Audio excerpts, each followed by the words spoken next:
Good morning, good afternoon, Facebook friends, family, our LBAN network, Slay Ed alumni. Great to see you. My name is Jennifer Garcia, and I'm the interim CEO for Latino Business Action Network, also known as LBAN. For those of you that are just coming to learn about LBAN, we have a mission of strengthening the United States by empowering Latino business owners. We collaborate with Stanford University to champion the Stanford Latino Entrepreneurship Initiative, which is a research and education collaboration. So for those of you, again, who are new to LBAN, I invite you to visit our website to learn more, www.lban.us, and we'll put that in the chat as well. We invite you to engage in the chat. Begin to tell us where you're tuning in from. We want to hear from you. Are you one of our alumni? Are you invited, a special guest? We are certainly wanting to connect with you. And again, thank you for tuning in. So we all have our stories of how COVID has impacted our families, our routines, and certainly our businesses.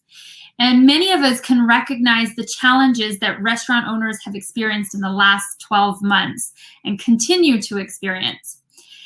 Today, I'm very excited to discuss a much-awaited component of the COVID relief options, which is the Restaurant Revitalization Fund. This is a $28.6 billion fund dedicated to the recovery of restaurants and the likes. So I'm going to just pause right here, and I'm going to invite all of you. This is a fantastic moment to text another restaurant owner, invite them to tune in now, because what we're about to discuss in the following minutes is going to be very critical for any restaurant owner, business owner, for them to learn about this program. You are going to have an opportunity to hear from the United States Small Business Administration directly to learn about the Critical Relief Program, to get your questions answered so that you could feel confident and prepared to secure the relief aid when the portal opens next week. So again, if you haven't done so, tag someone now, send a quick message, and invite them to tune in or to watch this video later. So without further ado, let me introduce a familiar face. He is also part of the LBAN Familia, the former CEO of LBAN, and now an associate administrator for the Small Business Administration, and certainly a dear friend, Mark Madrid. So Mark, thank you so much for joining us. It's a pleasure to reconnect with you. How are you? I'm doing well, Jennifer. Thank you for the invitation. Always so proud of this organization. And I can tell you that the Small Business Administration is proud. And thank you for your leadership. Thank you. Thank you, Mark. It's wonderful that we have a connection of someone that we know is passionate about small businesses. You have done amazing work here with LBAN, and we're honored to know you and to have a connection at the SBA. So tell us a little bit more about what we can expect today. Well, thank you. First and foremost, Familia, I miss you all. And thank you for your support and encouragement during a time when the transition happened very quickly. Jennifer, you're right. This pandemic has affected all of us in different ways. As I've shared very honestly with especially those LBAN strong, the Slay Ed Familia that's here, my dad passed away from COVID-19, and we almost lost my mom, and my sister was positive. This was during a time in the summer of 2020 when we were that family on the news. But then by the end of the year, it became all too common. And you all were a support system and continue to be so in our grieving process. But when I received this opportunity, without hesitation, as much as I loved where I was, we had to make that decision to come over and join the Biden-Harris administration. And part of that was because my father, he worked on the cotton fields, and he got out of that how? Through entrepreneurship. And he opened his welding business that he owned for 40 years in the Texas Panhandle. So it was definitely a bootstrapping situation. I know you all can relate to that. And so what have we done under the bold and demonstrated leadership of Administrator Isabela Casillas Guzman? Administrator Guzman sends her regards. She is amazing, to be honest with you. She is the first one emailing us and the last one emailing us. And we are here working for you. And I believe you see that from the demonstrated action with shuttered venues, with what we talked about together, along with this team, Jennifer, Elian, Marianne. We talked to you about PPP first draw, then the forgiveness, then the second draw, then the EIDL grant, then the EIDL loan. And we spelled all that out in live sessions, real time. And that's what Jennifer and Elian and Marianne and team continue to do. And this is another demonstration of that. I would like to remind everyone, and Jennifer, you are a leading part of this, is that the Stanford Latino Entrepreneurship Initiative research had enough, let's say, foresight along with LBAN back in March of 2020 to make sure that their best-in-class survey included questions about PPP financing. And what that information concluded with its release of the ongoing impact of Latino-owned businesses, of COVID-19 on Latino-owned businesses, is that Latinos were approved at half the rate as white-owned businesses. And when we're talking about the research, thank you, Marlene and Inara, Professor Jerry Porras, Victor, Chairman, and the LBAN team and the SLAY team. Well, Latinos approved at half the rate of white-owned businesses. Extensive sample size, and those slides were very powerful, and I'm recalling them now. I know, Jennifer, I see it in your eyes too, but there was a particular slide in that presentation that said, I think it was over 70 or 80% of the barriers, the why. Why was that stat so disparate? Well, it was a lack of guidance of applying, lack of resources, lack of a relationship with the banker. And so this team went out and said, you know what, we're going to do something about it. It's almost like the hashtag serenity prayer. You know, we're going to focus on things that we can control. And what that team did, thank you, LBAN leadership, and thank you, SLAY alumni, the alumni of the Stanford Latino Entrepreneurship Initiative Education Scaling Program. You bought in to your trusted advisor. And what that led to was a jaw-dropping 82% securitization of PPP funding. And so with this opportunity here, you're going to hear it directly from the leader who pushed this program forward, Patrick Kelly, the Associate Administrator for the Office of Capital Access. This is urgent, familia. This is urgent because this program is launching on Monday, but there is action that you can take today to register. And we all know, in order to close gaps and chasms of resource access, access to people, access to networks, access to funding, access to grant, it's best if you do what you can today. And that's what we're asking you to do. Today is to register. Today, as Jennifer said, to text someone right now. Today, right now, to share the link, to share on your timelines. LBAN does something exceptionally well. They go viral. And what I ask of you right now is that this representation here has tens of thousands of views today. That's what I ask of you. And I know SLAY alumni, you'll do it. And by expansion, those who are here from other sessions that LBAN is spearheading, I know you'll do it because it matters. It matters to our community. Administrator Guzman, along with myself, along with Patrick, along with the team, we are serious to have your voice at the table. And nothing would give us more joy, because it sounds like a lot, right? As a person who came from nothing in terms of financial resources, I came from so much more in terms of passion and faith in God and other items. But as a person who came up with next to none financial resources, and you hear that 28 billion, the childhood in me says, wow, that's a large amount. The reality is that this money is going to go quickly because our restaurant category is so is hit hard. So Jennifer, I think of our SLAY alumni, so many that are restaurant owners. Teresa Razo, are you here? I hope you are, because I remember. Many people, Mark, there's many people in the chat right now saying hello, sending their greetings to you.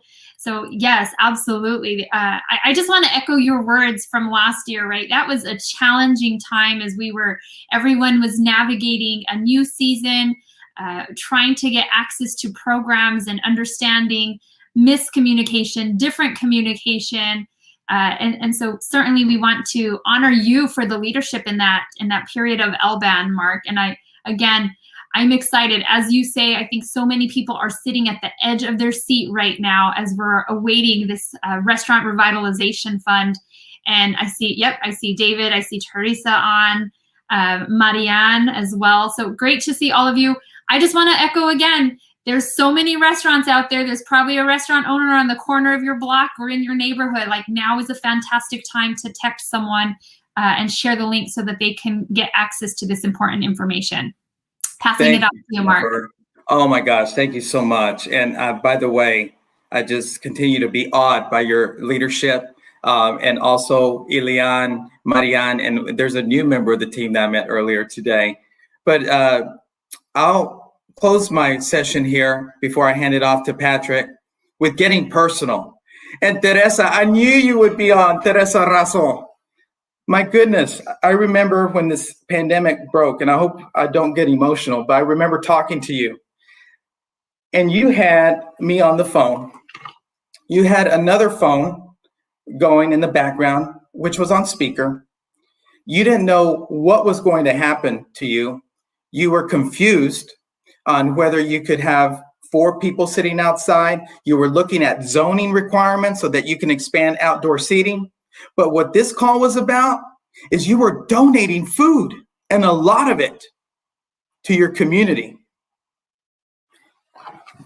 That is leadership. You are one of the most positive people that I know. And yet you were honest with me and say, I don't know what the future holds. And we were sharing sentiments that we were tired, but that we were not going to give up. And so with that said, I just submit for your consideration to listen to these slides coming directly from the leader who put this in motion along with a dynamic team. And it is my honor to introduce Associate Administrator of the Office of Capital Access, Patrick Kelly. Patrick, thank you for all of it. I hope that summarizes everything that you've done and your teams to get to this point. And I welcome you to the Latino Business Action Network webinar on the Restaurant Revitalization Fund. Thank you, Patrick. Thanks, Mark. Appreciate the enthusiasm. We have not done everything quite yet, but we're on our way together. So as Mark mentioned, today we began registration at 9 a.m. Eastern for folks that intend to apply for this Restaurant Revitalization Fund program that we'll cover today. So if you are looking to register, you can go to restaurants.sba.gov, and we'll drop that in the chat for folks. And then I do want to, we're going to go through some details and hopefully take some questions from folks. In terms of this presentation, the key takeaway is that you should go to sba.gov/restaurants, take down the sample application. There's an application that has screenshots for the actual web portal, so you can be prepared to see what you need to see ahead of Monday, May 3rd, 12 p.m. Eastern. So I want you to have a plan of attack. We talked a lot about a plan to vote in 2020. This is a plan to help you get relief. And so if you need to work with your CPA, please do that. We're going to go over how to calculate, how to apply, what supporting documentation you need, and you will register today. And then that will enable, in order to register, you need a mobile phone and an email address. You'll create a unique username and password. But when you come back Monday, May 3rd at 12 p.m. Eastern, hour 1, day 1, minute 1, you should already have your application filled out so that you're just rekeying it into the web application. You should have all of your documentation neatly organized, labeled properly in your PDFs, so you can upload those PDFs to support and validate your calculation amount. And we'll go through those acceptable forms of documentation today. So I also want to encourage folks, and if we can drop the 1844 number, we have a call center that's open 8 a.m. Eastern to 8 p.m. Eastern, Monday through Friday. It will have call hours this weekend ahead of the program launch date to handle any questions with registration. It supports up to 10 languages, and a really exciting aspect of this program, due to Administrator Guzman's leadership, is that for the first time, the web application portal at restaurants.sba.gov will not only be in English, but it will be available in Spanish as well. So what is the Restaurant Revitalization Fund? It was passed by the Biden-Harris administration and this Congress on March 11th, 2021. The American Rescue Plan has $28.6 billion authorized for this program. I do want to underscore that is probably not going to be enough funds to adequately meet the demand in this first phase. But everyone on this call or listening in or attending this should apply hour one, day one, minute one, Monday, May 3rd at 12 p.m. Eastern, because we want to send a strong signal to Congress and the administration that this is important, and that hopefully, similar to the way our nation's government has responded to PPP by making additional funds available, we'll do that again. Once you receive the award, you have up until March 11th, 2023 to use the funds for eligible purposes, which we'll cover as we move through this presentation. For folks that have experienced start-stop with indoor dining, for example, we wanted to give you enough time so that if, for whatever reason, this pandemic takes another turn, unfortunately, we will be able to ensure that you still have time to use the funds for eligible purposes. I just have one question. If folks can move the slide forward to the next slide. Thank you. So who is eligible for this program? So not surprisingly, the Restaurant Revitalization Fund allows restaurants to be eligible. Food stands, food trucks, food carts are all eligible entities. Caterers, bars, saloons, lounges, taverns, and snack and non-alcoholic beverage bars are eligible, which includes coffee shops and ice cream shops, which are obviously favorites. Those entities quite obviously are presumed to have greater than 33% on-site sales of food and beverage in 2019 to the public, and therefore they don't need to document that fact. But the entities that I'm now about to cover will need to demonstrate with supporting documentation that minimally 33% of their gross receipts in 2019 were from on-site sales. And so those include bakeries, brew pubs, tasting rooms, tap rooms, breweries and or microbreweries, wineries and distilleries, and inns.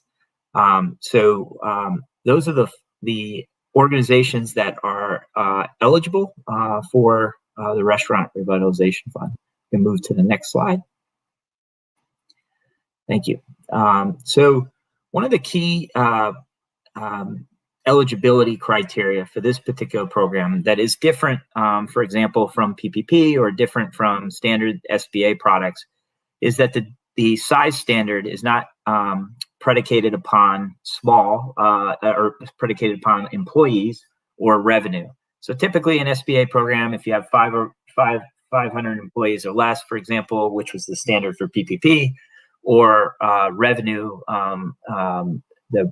for example, restaurants is roughly 8 million in revenue or less, you would be classified as small. For this program, it is not just small businesses that are eligible. It is businesses that have 20 locations or less.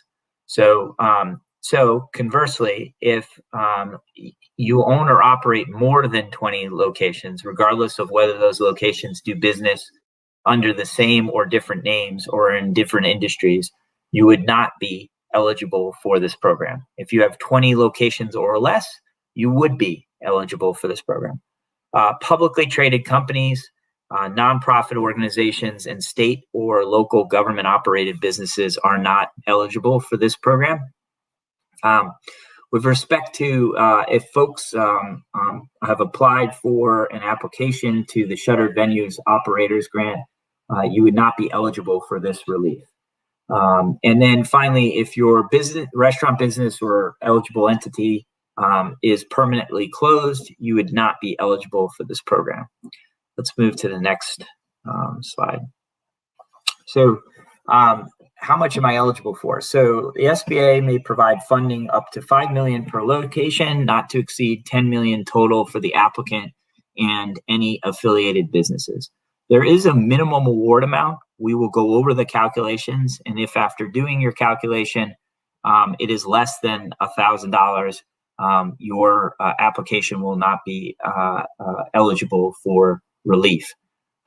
What I do want to remind folks that are listening in or attending that you should be ready to apply May 3rd, 12 p.m. Eastern, hour 1, minute 1, day 1.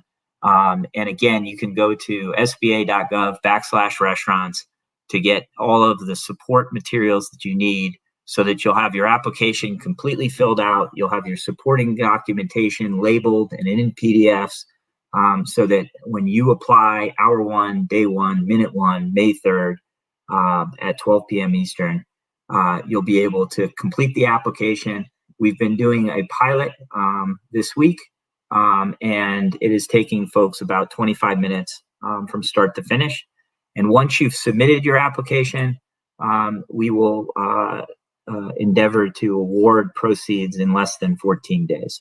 Let's go to the next slide. So applicants do not need to register in SAM.gov, and SBA will not require a DUNS or cage identifier. And if you are sitting at home saying, wait a minute, what is that? What's a DUNS number? What's a cage identifier? I don't understand what that means. Exactly. Therefore, you are not required to do it. Congress did a really cool thing together with Administrator Guzman to make this less burdensome by allowing you to apply with an EIN, Social Security number, or valid unexpired ITINs are also acceptable for this program. Let's move forward. So as far as what forms of organization are eligible, it is basically all of the different types of form of organization are all eligible. So LLCs taxed as S Corp, sole proprietors, or partnerships are eligible. If you are a B Corp, you are also eligible, and you'll select either C Corp or S Corp on your application, depending on how you're taxed. Partnerships, LLCs, are eligible. Sole proprietors, self-employed individuals, independent contractors, and tribal businesses are eligible for this program. Let's go to the next slide. So if you are an independently owned and operated franchisee across the country, as many folks are, and you are eligible for this program, any franchisee can find whether or not their franchise has been approved by the SBA on the SBA franchise directory, which will be embedded in the web application. So all the information will be there. If your brand is not listed on that directory, the franchisor must submit a franchise disclosure document and all the other documents a franchisee is required. The franchise directory can be found at sba.gov. So if you want to look that up ahead of moving into the application on Monday, because you're doing everything that everyone on this call is going to do, which is you're establishing your plan to get the relief. You're going to have your application filled out. You're going to have your documents in order, properly labeled in a PDF, ready to upload, so that you're ready to go hour 1, day 1, minute 1. And 25 minutes later, more or less, you'll be done. And less than 14 days later, hopefully there will be an award coming your way. Let's go to the next slide. We talked about earlier that permanently closed entities are not eligible. So if you filed a Chapter 7 liquidation bankruptcy, or you filed bankruptcy and do not yet have an approved plan for reorganization, then you would not be eligible for this program. If, however, you are operating under an approved plan of reorganization, you are eligible for funding. And I do want to make a distinction between permanently closed and temporarily closed. So we completely understand, and obviously Administrator Guzman and her leadership administering a grant program for the state of California last year obviously understands how many businesses in this industry had to temporarily close or hibernate as a result of the health precautions that we were asked to take as a society. So if you were temporarily closed due to state or local restrictions or other pandemic causes, but are still in operation or plan to reopen, you can apply. So one question related to this is you for example, own a restaurant that operates in a tourist community, and quite obviously, because of the pandemic, folks have been asked to be shuttered, and you're not sure if after you take these funds, you will reopen, but you might. You should still apply for this. And if you're not able to reopen, you'll just need to remit those funds back to the U.S. Treasury, and that's totally an acceptable way to go about this program. Let's go to the next slide. So I want to get into affiliation. So affiliation is a necessary evil when you're administering programs where there are size standards involved. So as I mentioned, the Restaurant Revitalization Fund program is unique in its conception. It's not quite a small business program, although it has characteristics of that. For example, we're asked to take priority applications from small businesses, but small businesses can be defined in terms of employees or revenue headcount. But for purposes of this program, broadly, we are looking at the operating entity applicant and any of its affiliates that own 50% or more of another operating entity to see if there are 20 locations or less. If there are 20 locations or less, you are eligible. So any entity that together with its affiliates owns or operates more than 20 locations, regardless of whether the businesses operate under different names or different types of business, is not eligible for the Restaurant Revitalization Fund. So for example, if your business and its affiliates own 16 dry cleaners and 5 restaurants, your business has 21 locations, which means that your business is not eligible for the Restaurant Revitalization Fund. Each place where the applicant or affiliates conduct sales from a permanent structure is counted as a location. If the applicant or its affiliates conduct sales from multiple permanent locations, each address is a separate location. Now, earlier we talked about caterers, food stands, food trucks being eligible. And quite obviously, those things can be configured or mobile. In the case of catering, the food and beverage is brought to the place where the fun is happening. So in those instances, the physical location is where the business is headquartered. A business with 1 permanent structure and 5 food trucks will have 1 location. A caterer will have 1 location. Let's go to the next slide. All right. So again, this program is really unique in that it's not quite a small business program, and which is good. It's designed for an industry segment and related industry segments, food and beverage, that have been ravaged by this pandemic.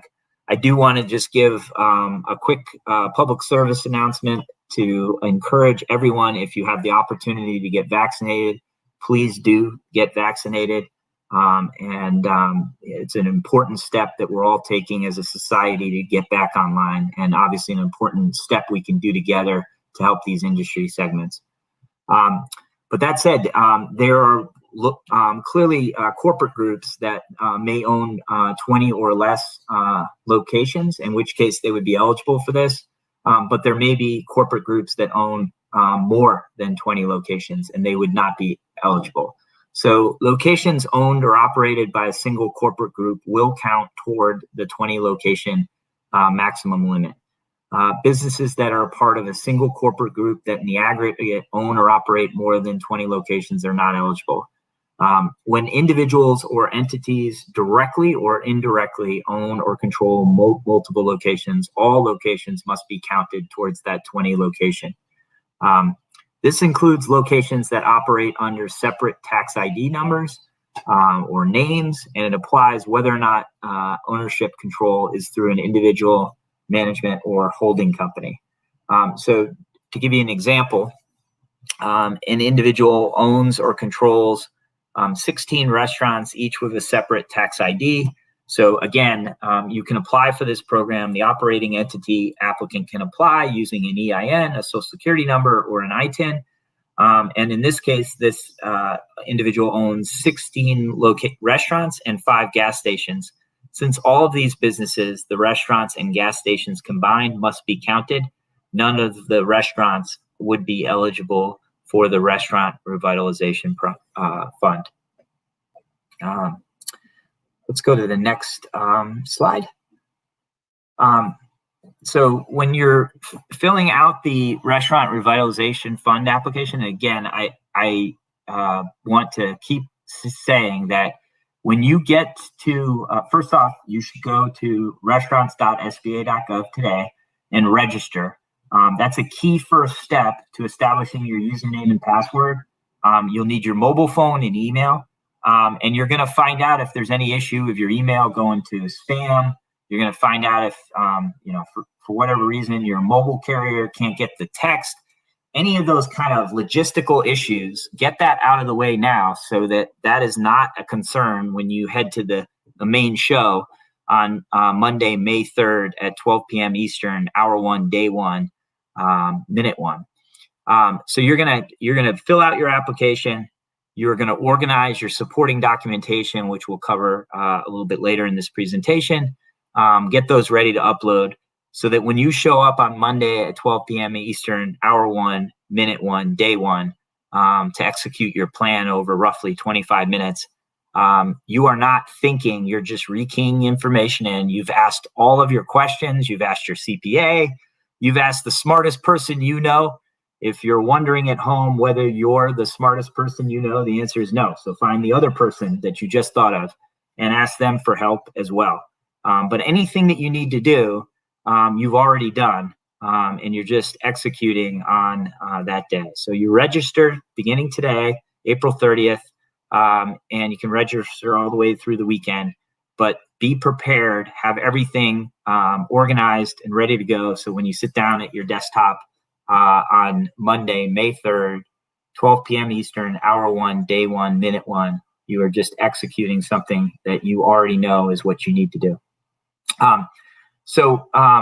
As far as affiliation, and you'll see these exact statements on the application, you'll see these exact statements in the screenshots of the web application that we've posted at sba.gov/restaurants. There's also a webinar video that you'll be able to take a guided tour with a voiceover from our technologist, Ben Wallace, to make you extra familiar with the experience.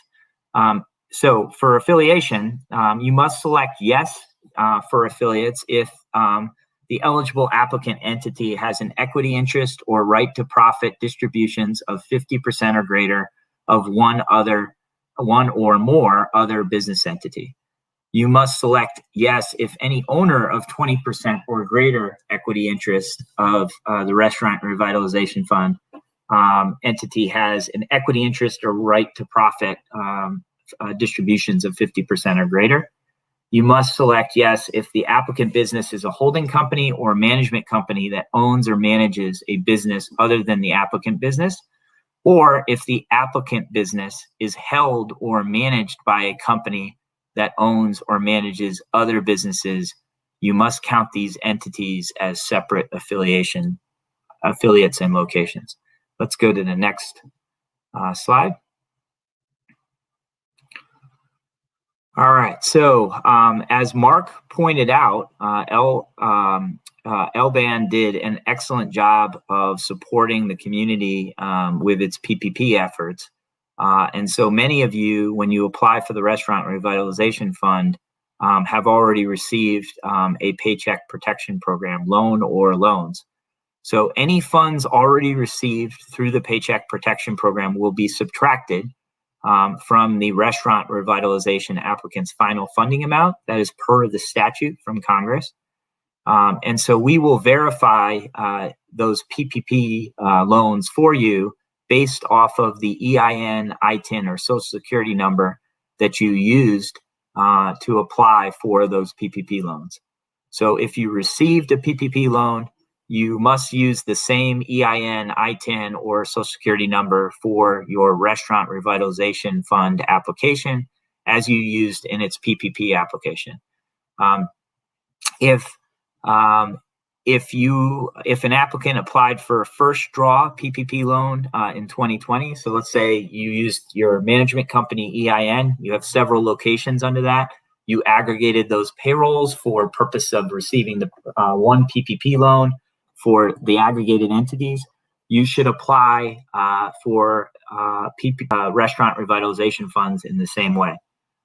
If you received a first draw at the holding company level, and then you realize, well, in aggregate, all of my locations cannot show a 25% reduction, but some locations are doing worse than others and can show a 25% reduction, which is the requirement for a Paycheck Protection Program second draw.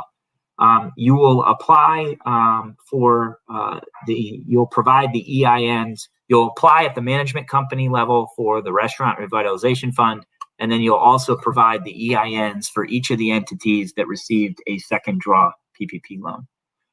If you currently have an application pending for PPP, you need to withdraw it if you intend to apply on Monday, May 3rd, 12 p.m. Eastern, hour 1, day 1, minute 1 for the Restaurant Revitalization Fund, because you have to deduct all PPP loans from any award amount. And because your PPP loan may be pending, you won't be certain that at the time you submit your application that all of your PPP awards have been made available to the SBA to deduct. Again, an applicant must not have any pending application or have received a shuttered venue operator grant from the SBA. Let's go to the next slide.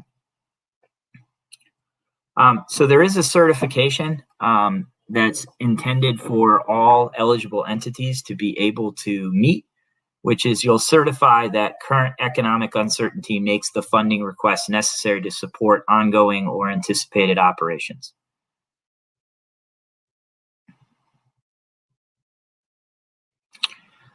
So eligible expenses. So we made this, one of the directions that we got from Administrator Guzman, which is consistent with her vision on how she is leading the agency, was to meet the customer where they are, and to be as flexible and innovative as the entrepreneurs that we represent. And so to do that, we wanted to make sure that we had the widest, most possible, broadest eligible use of funds. So rent, payroll, utilities, maintenance expenses, which includes depreciation, but not accelerated depreciation, business supplies, food and beverage expenses, supplier costs, business operating expenses, which includes insurance premiums, marketing fees, any licensing fees related to point of sale vendors, any equipment, And everybody's favorite, legal fees, are all eligible uses of funds.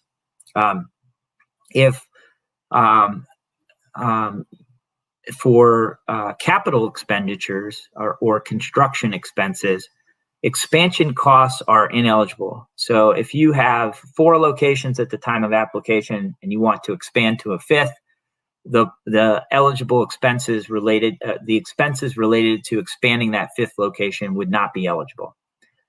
If you have a fleet of 6 food trucks and you expand by adding a 7th, any costs related to that 7th location, food truck, would not be eligible.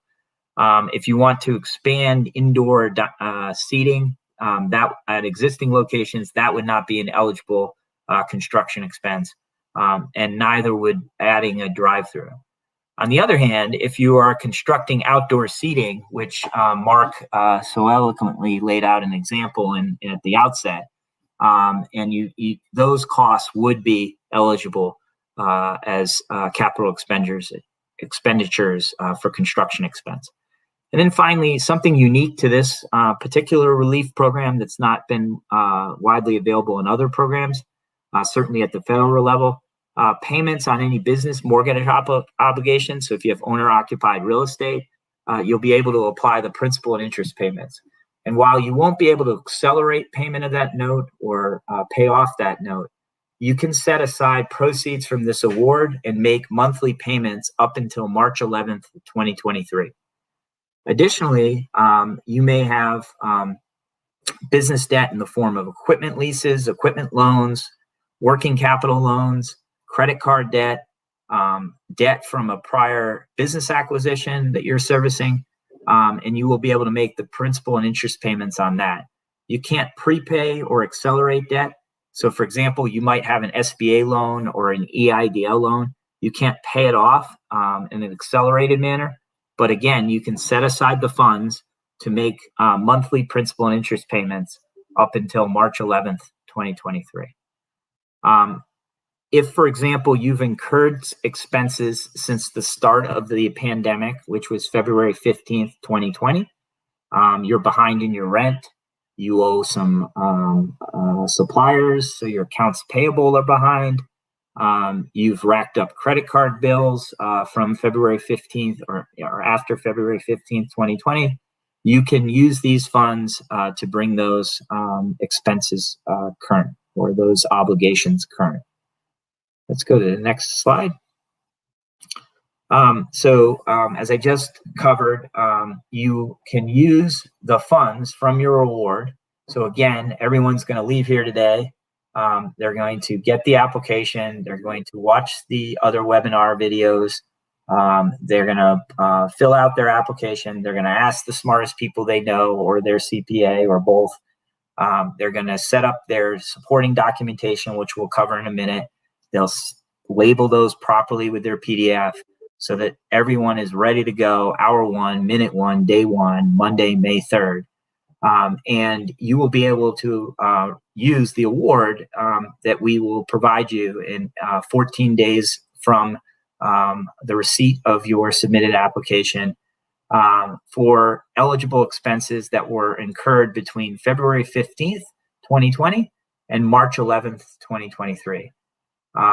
If your business permanently closes after receiving funds, the covered period will end when the business permanently closes, or if it does not close but you've not yet used the funds, it will end March 11th, 2023, whichever occurs sooner. Any funds not spent on eligible expenses by the time the covered period ends must be returned to the federal government. Let's go to the next slide. So similar to PPP forgiveness, there is a use of funds assessment. So on an annual basis, until you use the funds every December, you'll come back into the web application portal and you'll provide self-reported, unaudited data detailing how you use the funds over that past year. If, however, you exhaust the funds before March 11th, 2023, you'll come back into the web application portal, you'll certify that you've exhausted the funds, and then you'll delineate how you use those funds for those eligible expenses that I identified earlier.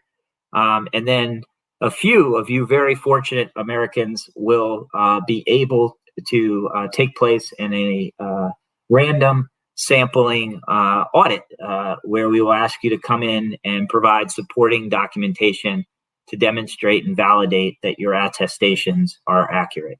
And we do that because we have two sides of the coin under the Biden-Harris administration, which is speed, but also certainty. Let's go to the next slide. So I'm going to go through four calculations, but the fourth calculation is designed for entities with multiple locations, and it enables you to use any of the three calculations that I will go through right now. So calculation one is you have a location or a business or eligible entity applicant in place prior to January 2019. And for that, you will use 2019 gross receipts minus 2020 gross receipts minus PPP loan amounts. For calculation two, if we can move forward, this is for applicants that began operations partially through 2019. So you'll take the average of 2019 monthly gross receipts times 12, you'll minus the 2020 gross receipts, and then you'll back out any PPP loan amount. And then let's go to calculation three. And then calculation three, applicants that began operations on or between January 1st, 2020 and March 10th, 2021, or applicants that have not yet opened but have incurred eligible expenses as of March 11th, 2021, can use calculation three. And so calculation three is the only calculation that requires you to document and validate how the total amount spent on eligible expenses between February 15th, 2020 and March 11th, 2021. That's the first part of this rule. Then you'll minus out 2020 and 2021 gross receipts. Obviously, for applicants not yet open but have incurred eligible expenses as of March 11th, 2021, that will be how you come to your calculation. You won't have to obviously show 2020 and 2021 gross receipts that have obviously not happened. And then finally, you'll back out any PPP loan amounts. And for each of these calculations, quite obviously, if you did not benefit from PPP, obviously there's nothing to deduct. Let's go to the next slide. So if you are an applicant that operates multiple locations, and for example, you applied at the management company level with your EIN for PPP and you aggregated payroll for multiple locations, you will apply for the Restaurant Revitalization Fund in the exact way that you applied for your first draw for the Paycheck Protection Program. And you'll use calculation 4 to identify the proper calculations for each of your locations. So for example, you might have a location that was opened in 2015. You would use calculation 1, which is gross receipts minus 2019 gross receipts minus 2020 gross receipts minus that minus any PPP. If you had a location partially open in 2019, you would use calculation 3. And then you may have a location that's about to open. You've incurred eligible expenses, so you would use calculation 3. You would take, for those 3 locations, you would aggregate it up, and you would back out the aggregated PPP loan that you received in your first draw. So the aggregated funding amount is limited to $5 million per location and $10 million for the applicant and its affiliates. Let's go to the next slide. So again, one of the guiding principles that Administrator Guzman directed us to follow was the most money to the most amount of businesses in the shortest amount of time. One of the things that we've done to expand the ability for you to receive potentially more funds is allowed you to exclude from your 2020 gross receipts number other forms of relief that you might have gotten during the pandemic. So, for example, PPP loans. If you had an outstanding SBA 7A, 504, or microloan and received payments under the CARES Act under Section 1112, if you had an EIDL loan, an EIDL advance, a targeted EIDL advance, or you're a recipient of any other state and local business grants, those can all be excluded from your 2020 gross receipts number. So one of the things that we would recommend you doing, and we provide an example template, again, at sba.gov/restaurants, is that if you have filed tax returns in 2020, we recognize most of you may have filed for an extension, but if you did file 2020 and you were the recipient of these types of reliefs, those would be included in your gross receipts number on your 2020 tax return, but we are allowing you to exclude those. And so we recommend that you upload a explanation if you are excluding relief and other state and local business grants or federal relief from your 2020 gross receipts number, because it will make it easier for our reviewer to move fast looking at both your tax returns and obviously the lower number that you're using for the calculation, which is of course what we want you to do. Let's go to the next slide. So how do you apply? So there's a really cool way to apply that I'll start with first. If you're a customer of Toast and Square, you do not need to register today. So everyone else that is not a Toast or Square customer currently needs to go to restaurants.sba.gov and register today. But if you are a Toast or Square customer, they have built the application that we're talking about here today, the sample application that you'll find at sba.gov/restaurants. They have built that in their Square and Toast environment. And so as a Square and Toast customer, you've provided them with a ton of the same information about you and your business. And obviously, you use them as a point of sale vendor to help you track your gross receipt sales. So one of the innovative ways that we are partnering is through embedding this government application in third-party ecosystem partners in the private sector that you may already be using. If you are a Clover, Aloha, or Oracle, or Heartland customer, for example, they will be producing a special report for their customers that documents 2019 gross receipts, 2020 gross receipts, and that will you will need to register at restaurants.sba.gov today, April 30th, and you'll apply on May 3rd at 12 p.m. Eastern, hour 1, day 1, minute 1 at restaurants.sba.gov. But you will upload, as far as supporting documentation to support your calculation, a special report, which will enable our reviewers to move more swiftly. So obviously, the second way to apply is to register today at restaurants.sba.gov, and then because you are going to walk away from this. You're going to look at the sample applications. You're going to take the user interface guided tour of the web portal application. You're going to consult with the smartest person you know. You're going to consult with your CPA. You're going to label your supporting documentation, which we'll cover in a minute, and have it ready to go as a PDF. You're going to have your application completely filled out. So you're just rekeying it in, hour 1, minute 1, day 1. Monday, May 3rd at 12 p.m. Eastern. Because you'll have a plan at restaurants.sba.gov, we will take that submitted application and endeavor to decision and award funds in less than 14 days. The last way to apply for those that might not be able to access the web is through the telephone, 844-279-8898. That is also the call center. The call center is open from 8 a.m. Eastern to 8 p.m. Eastern, Monday through Friday. It supports up to 10 languages, including Spanish.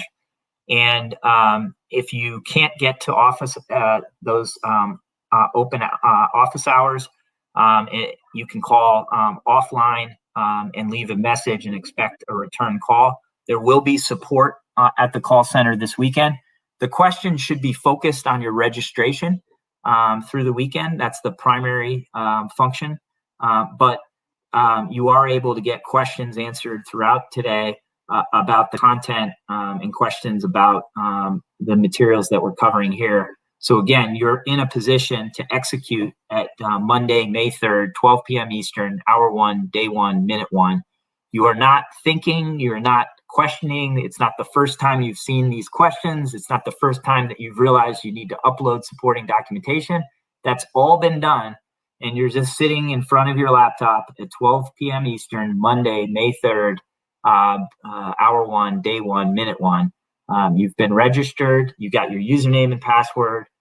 You're ready to go. If you apply telephonically, we will mail back the application that we've rekeyed in through that telephonic application to you. You will need a notary to notarize the signature of the application. You'll upload, you'll package that notarized application in supporting documents, and you'll mail it back. Quite obviously, that process will take longer. $28.6 billion is a lot of money. However, given the amount of demand and how many hundreds of thousands of restaurants there are out there, it is not likely to be enough in this first phase. And again, we feel strongly that you should apply hour 1, day 1, minute 1, May 3rd, 12 p.m. Eastern, with your application already filled out, your PDF supporting documentations already organized, all of your questions from your CPA and the smartest person you know answered, all of your questions from the call center answered.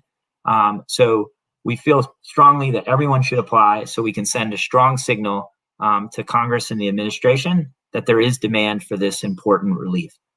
Let's go to the next slide. So I've referenced supporting documents. And again, you will have those supporting documents labeled in a PDF. You will have indicated, you'll have filled out your application. You'll be ready to go. Hour 1, day 1, minute 1, May 3rd, 12 p.m. Eastern. You will have registered today. So you've gotten your username and password. Any issues with emails going to spam, any issues with your SMS text token, with your mobile carrier, all those things will be sorted out, and you'll be ready to roll with your unique username and password. And you'll have all of your supporting materials ready to go, so that when you sit down in front of your desktop in 25 minutes roughly, you'll execute, and then roughly 14 days or less later, you'll be the recipient of award. So what do you need in this plan for documentation? So you're going to create two things through restaurants.sba.gov or through Toast and Square. And that is the application and an authorization for us to verify your tax information through an IRS form 4506T. And that will be completed and signed by the applicant. Completion of this form digitally on the SBA platform will satisfy that requirement as well as the application. And then if we can go forward to the next slide. So in addition to the web application and tax verification, you will also up the first for calculations 1 and 2. And you'll recall calculation 1 was 2019 gross receipts minus 2020 gross receipts minus PPP. And calculation 2 is the average monthly sales times 12 minus 2020 gross receipts minus PPP. For those two calculations, in addition to the application and the tax verification that you'll create in the web application at restaurants.sba.gov or through Toast and Square, you will provide your 2019 tax returns to document your 2019 gross receipts. You'll provide the most recent 3 months of bank statements. So because you'll be applying on May 3rd, 12 p.m. Eastern, hour 1, day 1, minute 1, and because you'll have done all of your work, you'll have your application filled out, you'll have your documents completely organized and properly labeled. The most recent 3 months will be April, March, and February for the operating bank account that you want us to fund the proceeds for your restaurant revitalization fund award into. And then finally, you may have filed your 2020 gross receipts on April 15th. If you have, that is the preferred piece of documentation for your 2020 gross receipts number. That's the gold standard. If you do not have that, the next best thing, the gold plated standard, if you will, is the point of sale report. So again, if you are a Toast and Square customer, that'll be provided for you. You'll apply through their web application. If you are a Clover, Oracle, Heartland, and Aloha customer, they will produce a report for you that you can access through them as your customer. If you use another point of sale vendor that is not yet an official SBA ecosystem partner, that's fine. Those point of sale reports are still the gold-plated standard, next best thing to tax returns, and you should label those and upload those so that your reviewer can move fast. If you do not have either of those for your 2020 gross receipts, an acceptable form of documentation is an externally or internally prepared financial statement, such as income statements or profit and loss statements, which are signed, dated, and certified as to the accuracy by the applicant. Let's go to the calculation 3. So everything that I went through, the application, the tax verification, the most recent 3 months of bank statements, and then the validation methods for your 20 and 2021 gross receipts is the same that I covered for calculation 1 and 2. However, for calculation 3, you'll recall you may not yet have an open location, or you opened a location in 2020, and so you are eligible to expense documentation for expenses between February 15th, 2020 and March 11th, 2021. The preferred way to do that is through the qualified third-party accountant or bookkeeper or CPA comfort letter, which associates your profit, loss statements, and your balance sheet documentation. So this type of third-party help, so if you file taxes with a CPA, they can put a cover letter on saying that they assisted you with compiling your profit and loss statement and balance sheet statement documentation. That helps give us greater assurance and helps our reviewers move as quickly as they can. If you don't have that and you have an internally prepared financial statement, such as an income statement or profit and loss statement, that's fine. You'll sign and date that and certify the accuracy of that. There are other forms of acceptable expense documentation. So for example, payroll documents, you might upload your IRS 941s for the quarters.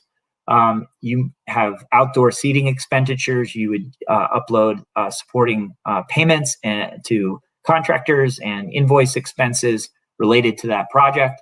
And then if you have any business debt or credit card debt, you'd have loan statements or credit card statements to upload. So let's go to the next slide.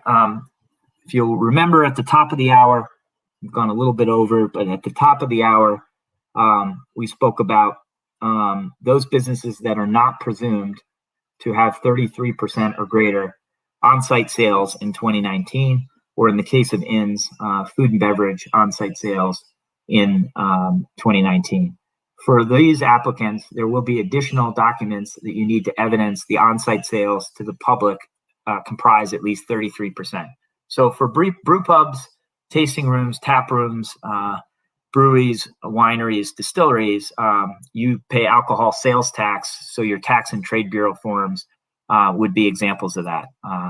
And then other forms of documentation for, could be inventory management, sales reporting, and for businesses that opened in 2020, the applicant's original business model should have contemplated at least 33% of gross receipts in on-site sales to the public. Let's go to the next slide. So we talked about the call center hotline, 844-279-8898. The call center is open from 8 a.m. Eastern to 8 p.m. Eastern, Monday through Friday. If it's off hours and you want to leave a message, you can expect a callback. It supports up to 10 languages. You can also find assistance with your local district office. And I would recommend going to the call center first. And they will have most answers, and they will cover the content that I've covered here. A lot of you will have hyper-specific questions. And so that what I would do there is work with most of the hyper-specific questions have to do with tax filings and how you're structured as a corporate entity and how you applied for PPP. And so, probably the best first line of defense is working with your CPA to sort out how you're going to document and validate your calculations, and which calculations put you in the best position to optimize your reward. Let's go to the next slide. So I've been repeating this, hopefully in a fashion that kind of, as you walk away, it has an annoying ring in your head, which is you need to be ready hour 1, day 1, minute 1, Monday, May 3rd, 12 p.m. Eastern. And you need to have your completed application and your documentation organized, properly labeled, all of your questions already answered. So you're just rekeying and uploading documents. And in roughly 25 minutes, because you registered today and had your username and password ready, you will be hopefully receiving awards in 14 days or less.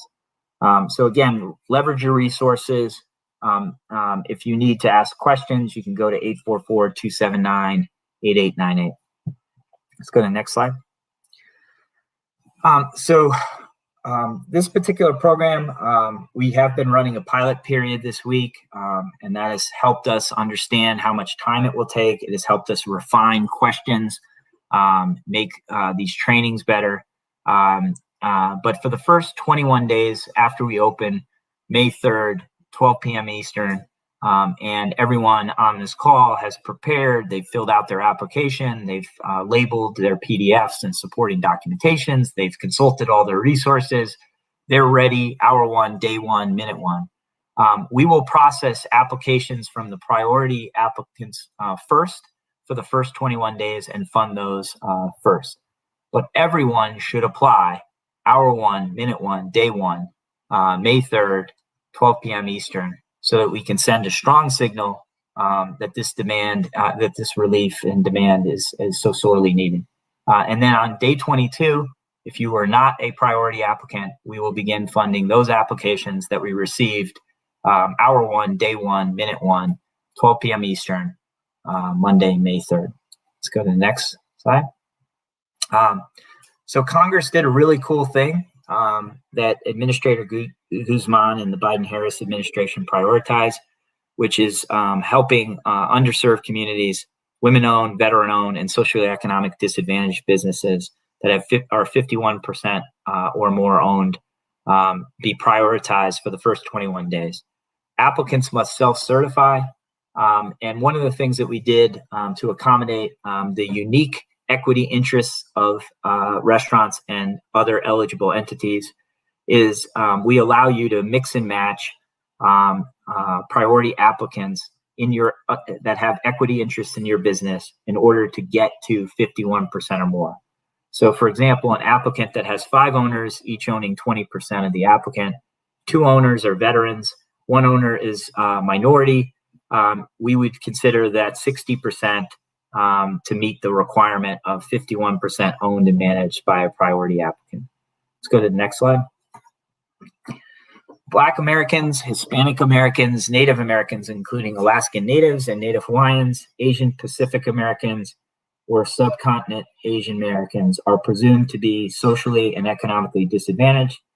And if an individual or individuals have equity interests of 51% or more from those groups, you are a priority applicant. If you're under the American Disabilities Act, the same applies. If you're LGBT, you are presumed socially disadvantaged. So we need to demonstrate and self-certify that your ability to compete in the free enterprise system has been impaired due to diminished capital and credit opportunities. Let's go to the next slide. Entity reorganization for purposes of qualification for the priority period will result in automatic disqualification. Obviously, this is a self-certification. All of the information related to any government program is FOIable, and so your applications will be made public.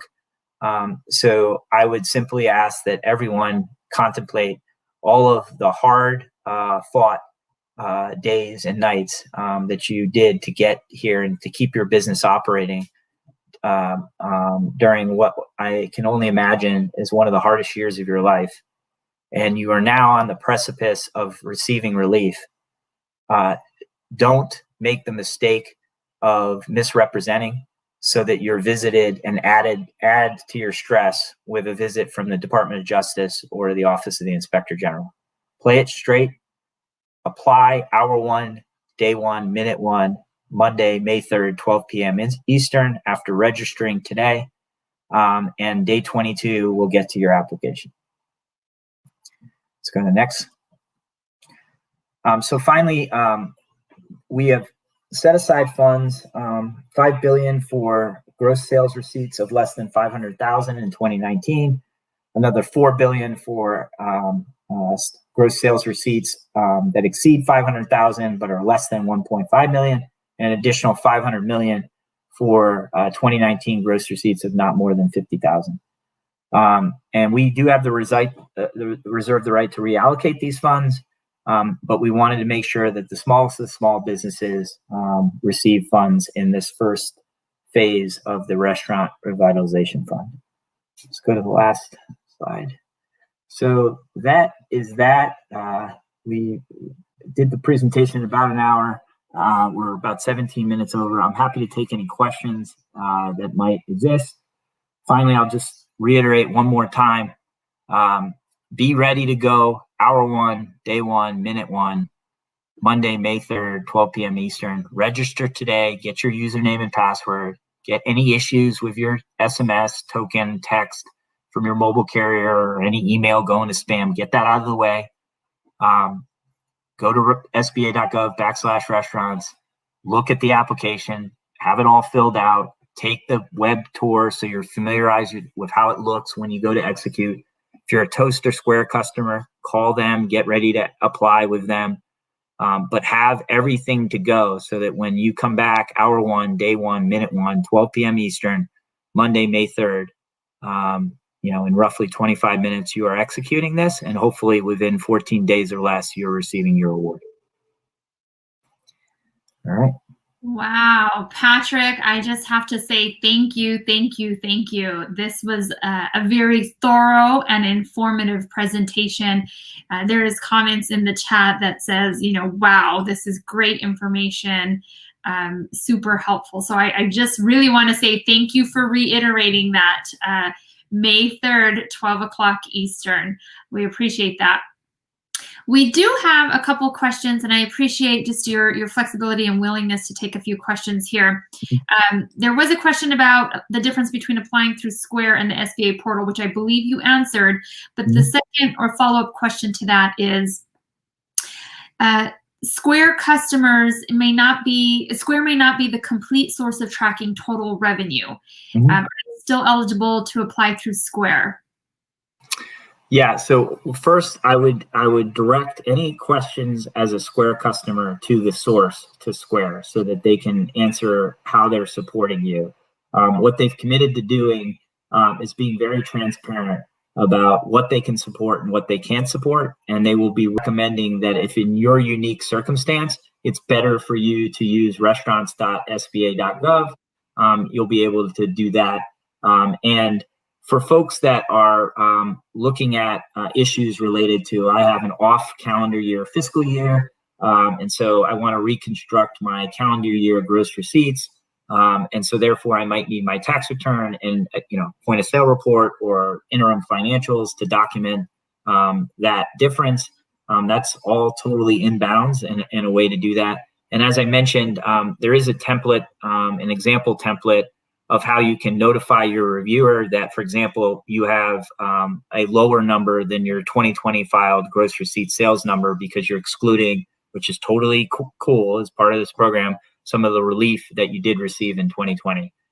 But in terms of Square or Toast, they are full, ready to support inbound questions regarding what, for your situation, what's the best place to do to apply. So I would contact them, get direction. If you need to register restaurants.sba.gov, go ahead and do that. They obviously can provide their report, and you can upload additional documentation if that's what they indicate is necessary for your unique circumstance. Otherwise, they might tell you that they're good to go. They've contemplated your unique situation, and you just apply through there. Wonderful. Thank you for that clarity. Here's another question. Do you need to be lawfully present as an ITIN holder to apply? Yes, is the answer. Okay. Can funds be spent on new hires? Can funds be spent on new hires? Yeah, so that would be payroll. So as long as it's for existing locations at the time of award, and you're, we realize that the labor market has gotten particularly hot for restaurants as well. And so, yes, you can use this for payroll as you move forward. Great. A situation here where the question is, can they exclude 2020 sales that were off-site contracts providing food to shelters where they were only paid for the cost of food? With respect to, it depends. So typically subcontractor costs, reimbursements for purchases a contractor makes at a customer's request, investment income, employee-based costs, those things typically cannot be excluded. If it is gross receipts, and it's not a PPP loan, a Section 1112, some type of EIDL or state or local grant, or it's taxes collected or remitted to a taxing authority, proceeds from transactions between a concern and its domestic or foreign affiliates. Those things can be backed out, but I'm not certain that the gross receipts scenario that's being described here can be backed out. But if you do work with a CPA, that's probably a good question to get direction. And then you should, as I was suggesting, particularly with what you're excluding or backing out of 2020, you should make your case in your documentation, your supporting documentation. So you would upload a cover sheet perhaps on your 2020 tax return or your P&L and balance sheet and explain your theory of the case. Wonderful. That's great guidance. Thank you, Patrick. There's another situation here where the PP loan combined their restaurant business and non-restaurant business. Mm-hmm. How would they apply for this restaurant revitalization fund? Yeah, so the statute unfortunately does not delineate what type of entity got the PPP loan. So all PPP awards or loan amounts need to be subtracted from any restaurant revitalization funds. All right, great. And I think the last question that I'm seeing is certified P&L. Can you elaborate on what a certified profit and loss means and how one can go about that? Yeah, so first off, this is not intended to be, what we're trying to do is create the environment so that reviewers can move as fast as possible to kind of balance speed and certainty. And so if you've worked with a CPA to file your tax returns and they've reviewed your P&L and balance sheet, and they confirm that it is factually accurate and include a cover letter stating the same, that's sufficient for us to feel comfortable that there's a professional involved with this business. The professional has looked at what the borrower is submitting, makes no claims as to anything other than this is a factual representation of what's listed there in the balance sheet, and that suffices for what we're looking for. Comfort letters run the gamut. They're used in the financial service sector very often to get a handle on, cash flow and liquidity. That's not what we're looking for. We're looking for just additional assurance that allows our reviewer to move more swiftly than they otherwise might, because we can count on, for example, a point of sale report being accurate from the vendor, the tax returns that you filed being accurate. And so when you prepare internally prepared interim financials or P&Ls, obviously you prepared it. I'm sure it's all good, but it's helpful to just know that a third party has indicates that it's accurate as well. And so this is not required, so that if you don't want to expend expenses related to that, you don't need to. We will review, internally prepared interim or P&L or balance sheet that you provide. But what we wanted to be as transparent as possible to give people tips about what makes a reviewer's job easier. Great. Well, Patrick, I just want to say thank you, to your entire team, to the entire Small Business Administration. I'm sure there has been a lot of work, a lot of thought process that has gone into rolling out this grant program. And we appreciate you just being so detailed and thorough and giving of your time so that all of these Latino and Latina-owned restaurants and restaurant likes who are watching and who will watch are prepared to apply on Monday, May 3rd. So we appreciate you. Thank you very, very much. To our audience, again, I just want to reiterate what Patrick has been saying. Get your ducks in line today, over the weekend. Do the work to prepare so that Monday comes around and you are ready to apply. I also want to encourage you to share this video. There was a tremendous amount of information shared. So send this video to another business owner, to another restaurant owner. Definitely spread the word so that we are all prepared on Monday, May 3rd. Secondly, I want to share that there is a huge component in this application process that talks about financials and making sure that you have your financial paperwork in place. I am going to give a plug. Certainly there's work that you need to do over the weekend to ensure that, but there's also a resource coming up that LBAN is focusing on and hosting at the end of May, May 27th, where we are talking about financials and how you can leverage technology to really maintain accurate and timely financial records. So if we can go ahead and put that link in the chat, it is Resources That Matter on May 27th at 1 o'clock Pacific time. Again, a great opportunity to share that with all business owners. Thank you all so much. Patrick, any final words? Yeah, just this. Thank you to every restaurant owner or other entity, bar or saloon or whatever, that's attended to this and will apply for the relief. None of us can tell the story of our lives without you all.